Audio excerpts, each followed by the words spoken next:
네, 안녕하십니까. 이슈와 뉴스 속 숨어있는 의미를 파헤쳐보는 코인 인사이트. 저는 MC를 맡은 이준호입니다.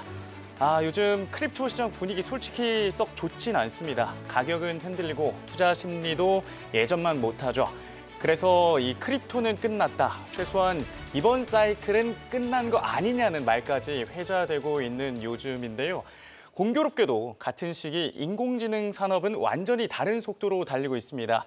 이제 AI는 검색하고 요약하는 단계를 지나서 실제로 일을 맡아서 처리하는 자율 에이전트로 진화하고 있고, 이 변화가 인공지능 산업을 넘어 경제 전반을 흔들기 시작했습니다. 네, 오늘은 침체된 크립토 산업과 인공지능 에이전트 산업의 접점에 대한 이야기를 해볼까 합니다. 침체된 크립토 시장, AI가 구세주가 될 수 있을지, 대한민국 대표 웹3 리서치 업체죠. 타이거 리서치의 김규진 대표님 어렵게 스튜디오 모셨습니다. 안녕하십니까, 대표님. 안녕하세요. 초대해 주셔서 감사합니다. 네, 반갑습니다. 반갑습니다. 대표님. 최근 AI 시장이 굉장히 빠르게 변해가고 있습니다. 이 오픈클로 같은 자율 에이전트가 또 등장하고, 클로드 코워크 확산으로 일부 미국 소프트웨어 기업의 주가가 많이 또 흔들리기도 했잖아요. 대표님 보시기에는 지금 AI 산업은 어떤 전환점에 와 있다, 이렇게 보십니까? 네.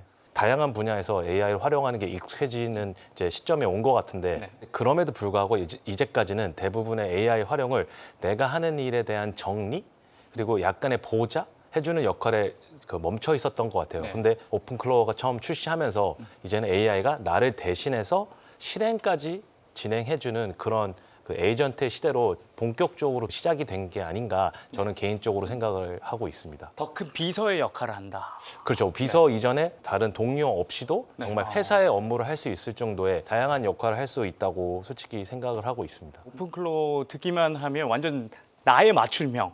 네. 그러다 보니까 아이언맨에 나오는 이 자비스 같은 역할을 그렇죠. 한다. 그렇죠. 그런 느낌이 지금 드는데, 그러면 이 점차 커져가는 이 AI 기술 영역에서 이 크립토의 역할도 좀 커질 수 있을까요? AI가 직접 행동하고 뭐 또 거래도 하는 주체가 된다면 코인 시장과 이 접점은 무엇이라고 보십니까? 코인을 투자 대상으로 바라보는 거 있고, 코인을 어떤 IT 인프라를 대체할 수 있는 영역으로 볼 수 있는데, 네. 특히 IT 인프라를 대체할 수 있는 영역에서의 AI 세상에서의 가치는 사실 저는 좀 되게 큰 의미가 있다고 생각합니다.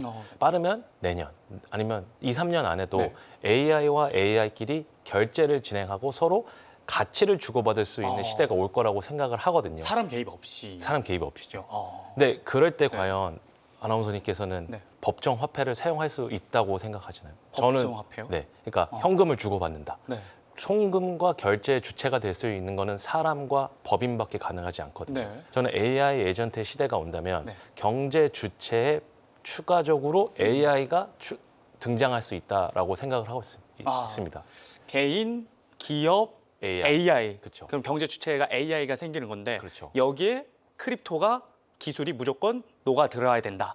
그렇다고 생각을 합니다. 아, 왜냐하면 은행에 가서 송금을 하거나 인터넷 뱅킹을 할 때 네. 내가 맞는지 이런 것들을 다 검사를 받은 상황에서 결제를 하고 있지 않습니까? 네. 근데 과연 AI가 AI와 AI끼리 결제를 하는 데 있어서 이런 과정이 있긴 되게 어렵잖아요. 내가 누구인지 나를 밝히고, 그렇죠. 내가 뭐 신분증을 갖고 증명을 하고, 그렇기 때문에 법정 화폐, 뭐 우리나라 지금 원화, 또 미국에서는 달러를 활용하는 게 저는 사실상 좀 어렵다고 생각을 하고, 네. 또 이게 전통적인 금융망을 사용하기에는 좀 제한이 된다고 생각합니다. 그렇기 때문에 AI와 AI의 결제 단계에서는 블록체인이라는 네. 기술을 통해 만들어진 스테이블 코인이나 또는 그런 AI와 AI의 결제에 특화된 체인의 토큰 또는 코인을 사용할 가능성이 상당히 높다라고 생각을 하고 있습니다. 네. 이 AI 에이전트 시대가 도래했기 때문에 네. 이거를 AI끼리 거래하는 게 크립토 기술로 가능을 한 것이고, 네. 이게 좀 더 확산될 것이다. 네. 라고 이제 전망을 해주셨는데, 그런데 최근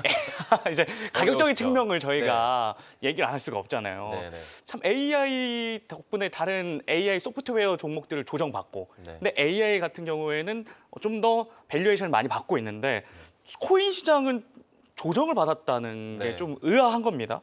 네. 그래서 AI 기대감이 커지는데도 이렇게 크립토가 약세를 보이는 이유 무엇이라고 보시는 거죠? 되게 좀 복합적인 이유인 것 같습니다. 크립토가 굉장히 미국의 통화 정책이나 금융 정책에 네. 많이 좀 휘둘리고 있기도 하고 그렇죠. 또 유동성에도 가장 최근에는 민감하게 반응하는 자산이기도 한 것 같아요. 그래서 과거에는 뭐 디지털 금, 기관들의 도입 이런 것들이 호재로 작용하던 시점이었던 반면 지금은 약간 무엇이 나와도 사람들이 크립토에 관심을 두지 않고 그렇죠. 또 악재로 작용하는 그런 좀 어려운 시점인 것 같습니다. 그럼에도 불구하고 어떤 여러 가지 투자 명언이 있는데 가장 관심이 없을 때 그 투자를 해야 된다. 아, 그렇죠. 뭐 이런 네. 관점에서 봤을 때는 네. 저는 여전히 뭐 비트코인이나 이더리움 그리고 다른 크립토 자산들에도 관심을 가져볼 시기가 아닌가라고 생각을 하고 있습니다. 최근에 뭐 사이클이라고 해야 될까요? 네. 좀 시기에 좀 독특한 점이 있다면 개인 투자자분들은 조금 관심이 떨어졌지만 기관들은 그 어느 때보다도 관심이 많은 시기여서 그게 좀 저한테는 좀 색다르게 다가오고 있어요. 기술에 대한 믿음은 더욱더 공고해지고 있는데 자산으로서의 가치가 조금 흔들리는 그런 시기가 아닌가 생각하고 있습니다. 네, 오늘의 주제인 결제단 이슈로 좀 넘어가 보도록 하겠습니다. 최근 인공지능 섹터에서 말씀드린 AI 에이전트가 발달하면서 쇼핑, 업무, 거래를 대신할 수 있는 이 시스템이 확산되고 있는데요. 하지만 결제는 여전히 인간의 승인이 필요한 구조입니다. AI 시대 결제 인프라는 왜 이렇게 중요한 문제로 떠오르고 있는 걸까요? 아침에 일어나서 하는 많은 활동들이 네. 경제 활동이랑 밀접하게 연결이 되어 있거든요. 그쵸. 그래서 AI가 정말 내 일을 대신해주고 나를 진정으로 보좌해 주려면 그 경제 활동마저도 AI에게 위임이 가능하고 실행이 가능해야 된다고 저는 생각을 합니다. 네. 예를 들어서 AI에게 이번에 여름 휴가를 갈 건데 내가 가고 싶은 지역에 가장 싼 숙박 시설을 검색해서 예약을 해줘. 저는 위임을 하고 싶거든요. 네. 근데 현재로서는 걸림돌이 좀 존재하는 것 같아요. 어떤 첫 거죠? 번째는 네. 약간 권한의 문제죠.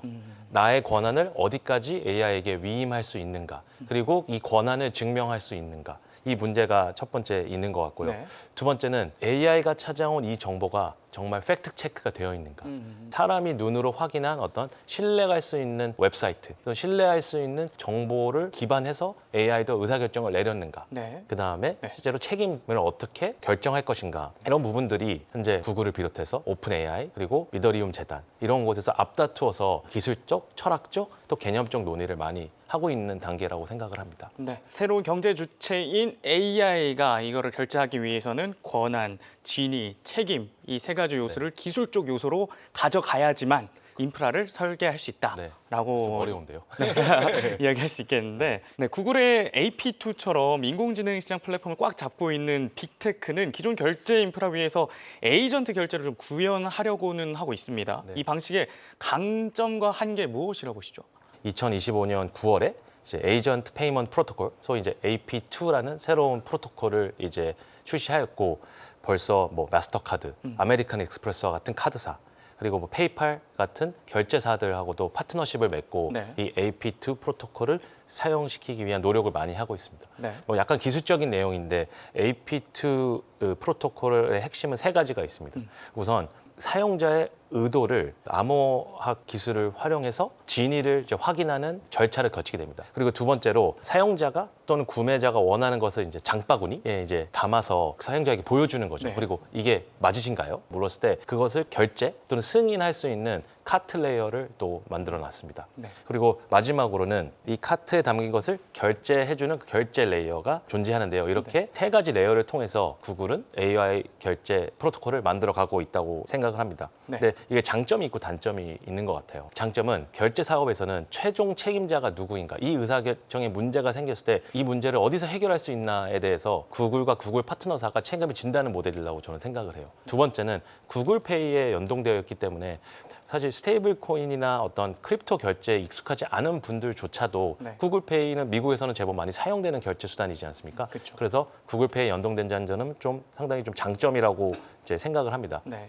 근데 한계가 있다는 거는 네. 지금 현재 구글 AP2 생태계에 포함되어 있는 회사들이 한 60개 정도 있거든요. 네. 근데 다 되게 대기업들이에요.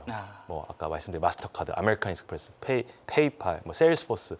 그래서 이런 다소 제한된 사람들이 본인들이 만들어 놓은 소위 자사몰 또는 본인들이 진위를 확인할 수 있는 곳에 한정해서만 사용할 수 있다는 것 때문에 약간 확산 자체가 조금 더디지 않을까 개인적으로 좀 예상을 하고 있습니다. 크립토 방식은 중앙화된 책임 주체가 없다는 점에서 소비자 보호나 오류 발생 시 책임 문제도 제기가 되는데 결제단의 문제가 생겼을 때 빅테크는 어쨌든 아까 구글처럼 플랫폼이 맞아요. 보상을 해줄 맞아요. 수는 있지만 크립토 경우에는 자율 책임을 묻게 될 가능성이 클 것으로 보이는데 이 부분은 어떻게 좀 풀이할 수 있을까요?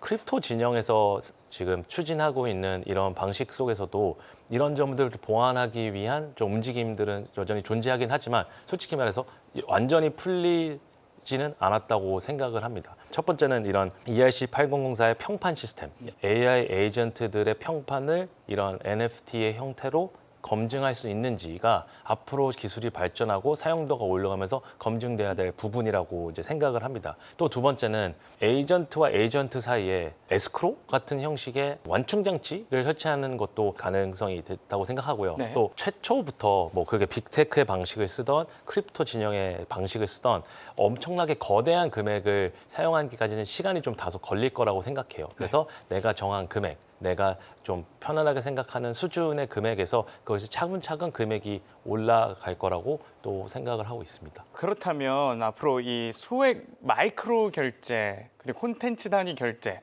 AI 에이전트 간 자동화된 디파이 거래 등이 늘어난다면 어떤 블록체인이 좀 적합하다고 보십니까? 결과적으로 이거는 세 가지를 바라봐야 될 것 같아요. 네. 어떤 네트워크가 가장 빠른 속도. 왜냐하면 결제, 또 마이크로 결제가 일어나면 저희가 자는 시간에서도 또는 우리가 생각하는 그 시간의 단위를 훨씬 넘어서는 더 잦은 트랜잭션이 일어날 수 있잖아요. 그래서 속도가 보장이 돼야 되고, 또 이제 두 번째로 이더리움과 같은 이제 체인을 사용하면 수수료가 네. 발생을 하는데 이 수수료가 많다면 전통 금융권의 망이나 단점들을 보완할 수 없고 또 실제로 부담도 많이 늘어지기 때문에 수수료에 대한 문제를 해결해야 된다고 생각합니다. 네. 그리고 마지막으로 비자나 마스터카드처럼 뭐 정말 수백만 트랜잭션을 처리할 수 있는 정도의 네트워크 역량이 되느냐. 현재 기준으로 봤을 때 그 가장 뭐 인기 있는 이더리움이나 솔라나 체인이 과연 이 정도의 AI 에이전트의 트랜잭션을 받아들일 수 있을지에 대해서는 현재로서는 긍정적인 뷰보다는 좀 부정적인 뷰가 많습니다. 네. 그 외에도 다양한 것들이 있죠. 이것들이 과연 어떤 네트워크가 이걸 승자의 위치를 차지할까에서는 조금 더 지켜볼 관전이 필요한 부분이지 않을까